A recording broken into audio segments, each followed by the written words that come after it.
La fase de grupos de la UEFA Champions League ha culminado dejándonos finales dramáticos, clubes que fueron decepcionantes y sorpresas inusuales. El día de hoy haremos un recorrido rápido por los equipos que se clasificaron a los octavos de final, los que consiguieron el cupo a Europa League y los que se quedaron con las manos vacías. Antes de comenzar, recuerda que es importante que dejes tu like, una suscripción y que opines sobre qué te pareció este inicio del campeonato. Ahora sí, sin más preámbulos, empecemos.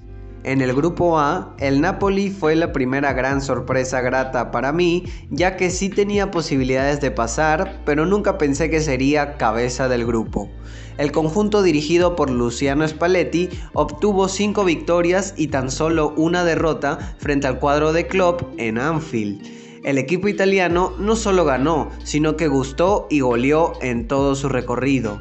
Mantuvo una defensa superlativa conformada por el surcoreano Kim Min-jae, el defensor noruego Leo Østigard y el uruguayo Matías Olivera como lateral izquierdo. Todos estos me sorprendieron con la solidez que mantienen y la compenetración que se traen. También durante todo este periodo, las otras dos apariciones fundamentales fueron la del Chucky Lozano y la del delantero argentino Gio Simeone. En sí es meritorio lo del cuadro italiano porque se caracterizaron por el orden, tranquilidad y colectividad al momento de plantarse en la cancha.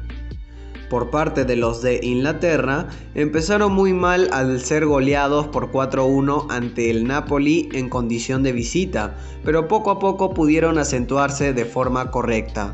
Al final pudieron conseguir 5 victorias y solo una derrota para así acabar con 15 puntos, al igual que el conjunto italiano, pero terminaron yendo al segundo puesto al verse superados en la serie. El Ajax, en quien confié de más, terminó quedándose con el puesto hacia Europa League, pero siento que pudieron haber dado mucha más pelea, ya que solo consiguieron 2 victorias y frente al cuadro del Rangers. Del conjunto escocés no hay mucho de qué hablar porque no generaba expectativas a nadie y simplemente terminó su estadía en la Champions sin sumar ningún punto y con 6 derrotas de por medio. En el grupo B, estoy seguro que más de uno ha errado en su predicción, al igual que yo. Como primer puesto, tenemos a los Dragones Azules que fueron de menos a más, ya que tuvieron un estrepitoso arranque con 2 derrotas, pero luego ganaron todo lo que les quedó.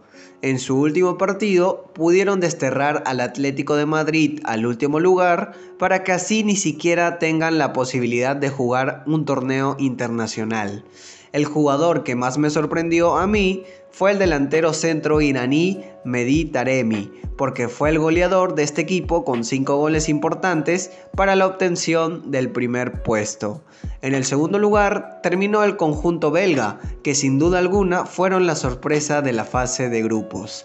El Brujas terminó con 11 puntos y solo por debajo de un punto para hacerse con el primer lugar. Lo cierto es que nadie apostaría por el conjunto belga, pero tuvieron un inicio inmejorable que se fue diluyendo un poco, pero fue suficiente para seguir en la siguiente instancia.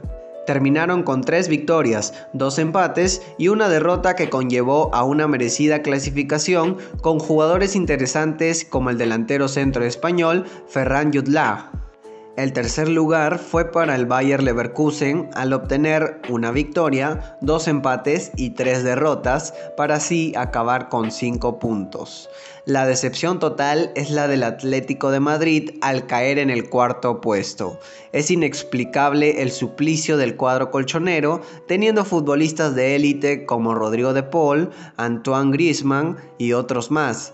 De por sí era un fracaso no pasar a la siguiente instancia, pero quedar último es mucho peor. Los dirigidos por el Cholo Simeone consiguieron una victoria, 2 empates y 3 derrotas, pero fueron a deparar al último lugar porque el Bayer Leverkusen les ganó en la serie. Algunos piensan que debe ser el fin de la era Simeone porque no mostró ningún replanteamiento en las situaciones críticas. Algunos jugadores no corrían y por no incluir a los futbolistas adecuados cuando estaban en un buen momento. En el grupo C, que era el de la muerte, solo acerté en el pase de los bávaros hacia octavos de final.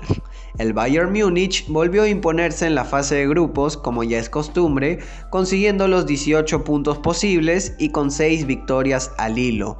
Con una gran categoría, superaron al Barça y al Inter tanto de local como de visitante. Ahora los dirigidos por Julian Nagelsmann esperan a su rival de octavos. El segundo puesto fue para el Inter de Milán. Los dirigidos por Simone Inzaghi jugaron bien sus cartas al saber que su rival directo era el Barcelona y sobre todo el técnico italiano fue astuto con su planteamiento frente a los culés para así ganarles en la serie. Pudieron conseguir 3 victorias, un empate y 2 derrotas para quedarse con un puntaje final de 10 puntos. Los dos jugadores claves para sobreponerse fueron el mediocampista italiano Nicolo Barella, con la creatividad y visión de juego que derrocha, junto al toro Lautaro Martínez con su esfuerzo físico, pivoteando y marcando goles fundamentales. Otra decepción inaudita fue la del Fútbol Club Barcelona. Los dirigidos por Xavi se quedaron con el tercer puesto e irán a disputar la Europa League. Es verdad que el grupo era complejo, pero el Barça sí contaba con las herramientas requeridas para poder clasificarse como segundo. El mal esquema táctico de Xavi, las lesiones de jugadores importantes en defensa y errores puntuales fueron los causantes de esta despedida de la Liga de Campeones. Los blaugranas acabaron con 7 puntos al conseguir 2 victorias, un empate y 3 derrotas. Por último, cerramos este grupo con la participación fantasma del Viktoria Pilsen, que no prometía nada, sin sumar ningún punto, y con 24 goles para convertirse en el equipo más goleado de esta etapa. En el grupo D hubo muchas emociones hasta la última fecha, en donde acerté solo con el Tottenham. Los dirigidos por Antonio Conte tuvieron un camino irregular de 3 victorias, 2 empates y una derrota para quedarse con 11 puntos. Los Spurs tuvieron altibajos y en la última fecha dependían de ellos mismos al enfrentar al Marsella en condición de visita.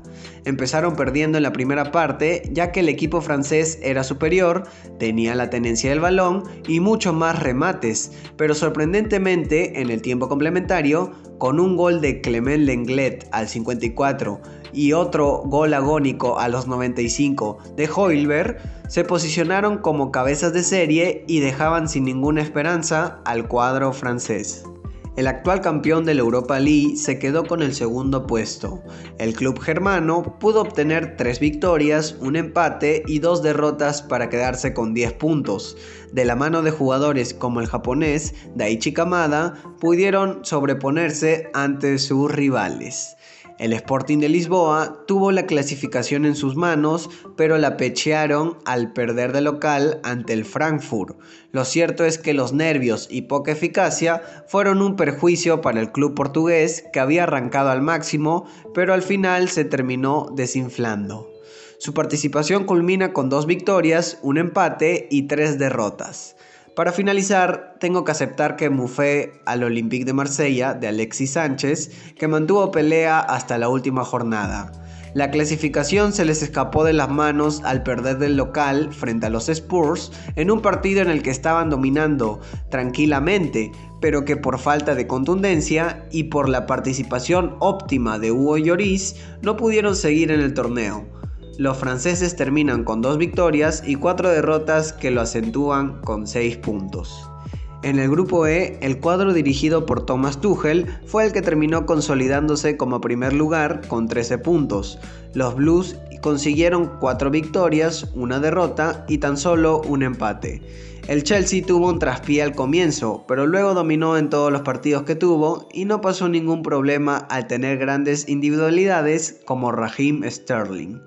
En el segundo lugar fue a parar el club italiano. El Milan se quedó con 10 puntos al tener 3 victorias, un empate y 2 derrotas. Los rosoneros siguen con vida para la siguiente instancia, pero también pueden enfrentarse con un club potente al quedar segundos. Aquí todos predecíamos que el Milan y el Chelsea iban a pasar, pero la cuestión era el orden, del cual volví a errar. El Salzburgo fue quien se quedó con el cupo de Europa League con 6 puntos conseguidos mediante una victoria, 3 empates y 2 derrotas. Por último, el cuadro croata se quedó con 4 puntos al tener una victoria, un empate y 4 derrotas. Lo peculiar es que habían empezado sorprendiendo a todos ganándole por 1-0 al Chelsea, pero luego se fue en picada todo su camino. Yéndonos al grupo F, por fin le achunté a los dos que pasaban, aunque era muy obvio. El Real Madrid fue quien lideró con 13 puntos al conseguir 4 victorias, un empate y una derrota. Los dirigidos por Ancelotti iban a pasar de cualquier forma al tener una mejor plantilla y mejor juego en equipo. El jugador que más hizo que me quedé atónito fue el pajarito Fede Valverde, al mostrar su retroceso, apoyo en ofensiva y defensa y con sus remates de larga distancia. En el segundo lugar quedó el Leipzig al obtener 12 puntos mediante 4 victorias y 2 derrotas. El club alemán pasa a la siguiente fase no tanto por su supremacía, sino por el grupo accesible que le tocó, aunque eso no quita que sí tienen mérito. El Shakhtar de Ucrania será el que jugará Europa League al conseguir 6 puntos con una victoria, 3 empates y una pérdida. Por último, el Celtic hizo lo que todos esperábamos que hiciera y finalizó su participación con solo 2 puntos al tener 4 derrotas y 2 empates.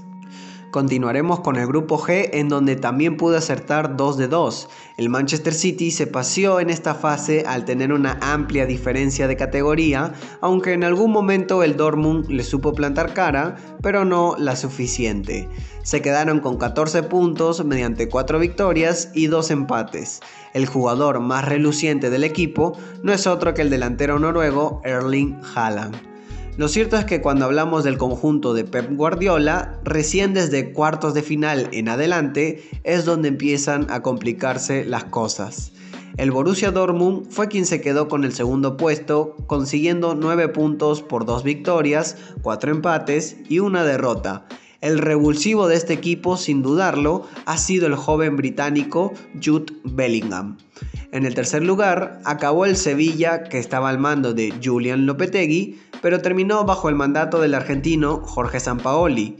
Se ha vuelto habitual que el conjunto español no dé la talla en la Champions y que su competencia en donde saca su máximo nivel es la Europa League.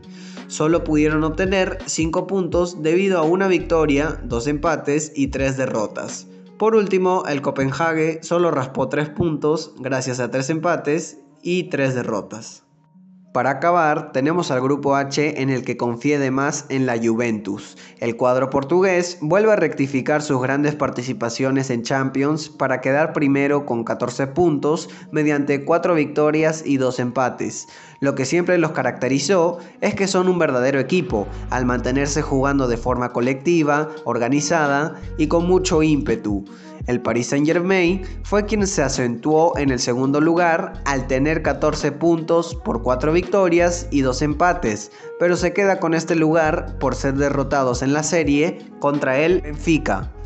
Lo del PSG siempre han sido individualidades máximas como Messi, Mbappé o Neymar, y es muy difícil que Galtier consiga hilar a todo el club en su estilo de juego. Como dato relevante, Kylian Mbappé se ha convertido en el goleador de la fase de grupos junto al egipcio Mohamed Salah, ambos con 7 anotaciones. Para el puesto a la Liga de Europa se quedó la Juventus, que en esta edición vuelve a irse temprano. Consiguieron solo una victoria y 5 derrotas para unos míseros 3 puntos. Otro año incompetente en donde la Juve no muestra jerarquía y no plasman su idiosincrasia en la cancha. Finalmente, el Maccabi Haifa terminó último con los mismos puntos que la Juve, pero quedando último por perder en la serie con los italianos.